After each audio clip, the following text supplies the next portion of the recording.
Bienvenidos al último video de esta serie, las 7 C de la historia.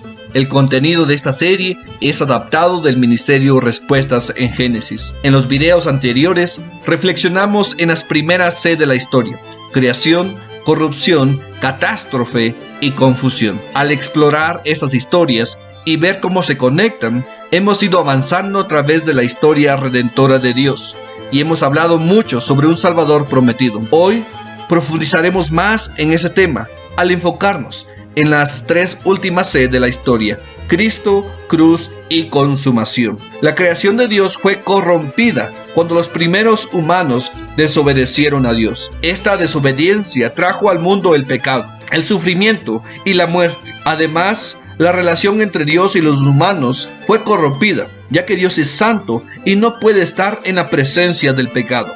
Sin embargo, Dios no dejó a su preciosa creación sin esperanza. Prometió enviar un día a alguien que quitara la pena del pecado y que vencería la muerte. Sin embargo, hubo un problema. Todos los humanos descienden de Adán y por lo tanto, todos los humanos heredan su naturaleza pecaminosa. Así que el elegido de Dios, el Cristo o el Mesías, tendría que ser perfecto para salvar a los humanos infinitamente imperfectos. Entonces, el Trino Creador envió a Dios, el Hijo, a la tierra.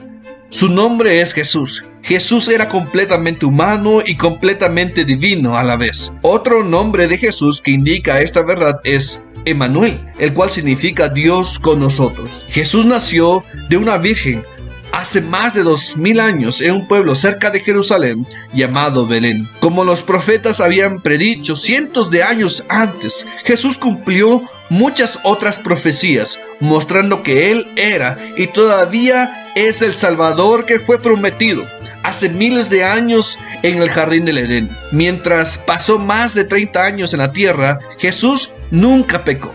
Sanó a muchas personas, alimentó a grandes multitudes y enseñó sobre el reino de Dios y cómo los humanos pueden reconciliarse con Él. En la Biblia, a Jesús también se le llama el postrer Adán, porque vino a restaurar la comunión con el Creador, que fue rota por el pecado de Adán. Adán introdujo al mundo el pecado. Jesús murió por el pecado del mundo. Adán trajo la muerte al mundo mediante su desobediencia. Jesús trajo vida eterna con Dios a través de su obediencia. ¿Pero cómo lo hizo? Debido a que Dios es perfectamente santo, debe castigar al pecado, ya sea al pecador mismo o a un sustituto. En la historia redentora de Dios, el último sacrificio es Jesús, quien fue crucificado en una cruz. En su muerte en la cruz, Jesús complació la ira de Dios y quitó nuestro pecado al morir en nuestro lugar. Pero no fue derrotado por la muerte. Jesús resucitó 3 días después de ser crucificado, en la cual demuestra que tiene poder sobre todas las cosas, incluso la muerte. Hebreos 9 dice: así también Cristo fue ofrecido una sola vez para llevar los pecados de muchos, y aparecerá por segunda vez, sin relación con el pecado, para salvar a los que le esperan. Entonces, todos aquellos que creen en Él serán salvos de la muerte. La muerte tiene que ver tanto con la muerte física como la muerte espiritual.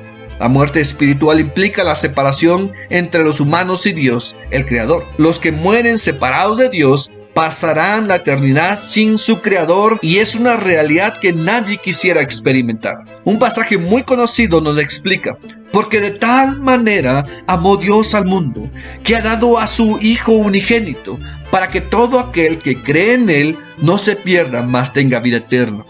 Porque no envió Dios a su Hijo al mundo para condenar al mundo, sino para que el mundo sea salvo por Él. Los que son salvos por el sacrificio de Jesús en la cruz disfrutan de una relación personal con Dios su Creador. Tienen esperanza de la vida eterna y tienen la promesa de un día que ya no habrá más corrupción. En otras palabras, esperamos la consumación o el fin de la historia redentora de Dios. El apóstol Juan nos dice en el libro de Apocalipsis capítulo 21 y 22: vi un cielo nuevo y una tierra nueva, porque el primer cielo y la primera tierra pasaron y el mar ya no existía más. Y yo, Juan, vi la santa ciudad, la nueva Jerusalén, descender del cielo de Dios, dispuesta como una esposa ataviada para su marido. Y oí una gran voz del cielo que decía: He aquí el tabernáculo de Dios con los hombres, y Él morará con ellos, y ellos serán su pueblo. Y Dios mismo estará con ellos como un Dios. Enjugará Dios toda lágrima de los ojos de ellos, y ya no habrá más muerte, ni habrá más llanto, ni clamor, ni dolor, porque las primeras cosas pasaron. Y el que estaba sentado en el trono dijo: Y he aquí, yo hago nuevas todas las cosas. Y me dijo: Escribe, porque estas palabras son fieles y verdaderas. Y me dijo: Hecho está. Yo soy el Alfa y el Omega, el principio y el fin.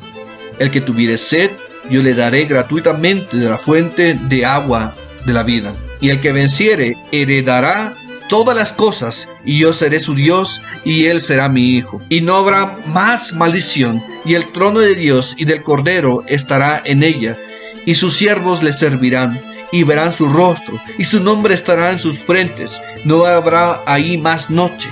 No tiene necesidad de luz de lámpara, ni de luz de sol, porque Dios el Señor los iluminará y reinará por los siglos de los siglos.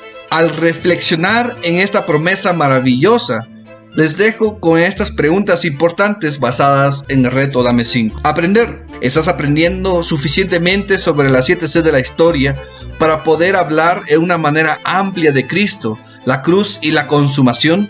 Orar. ¿Estás orando para que Dios te ayude a tener una perspectiva más profunda de Cristo, la cruz y su consumación? Apoyar.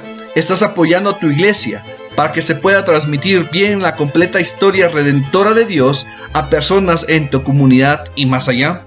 Discipular. ¿Estás discipulando a alguien? Y si no, pídele a Dios que te envíe un discípulo. Si ya tienes un discípulo, le estás enseñando bien sobre el plan divino de Dios para la humanidad, explicando bien cómo se relacionan las 7 C de la historia. Animar.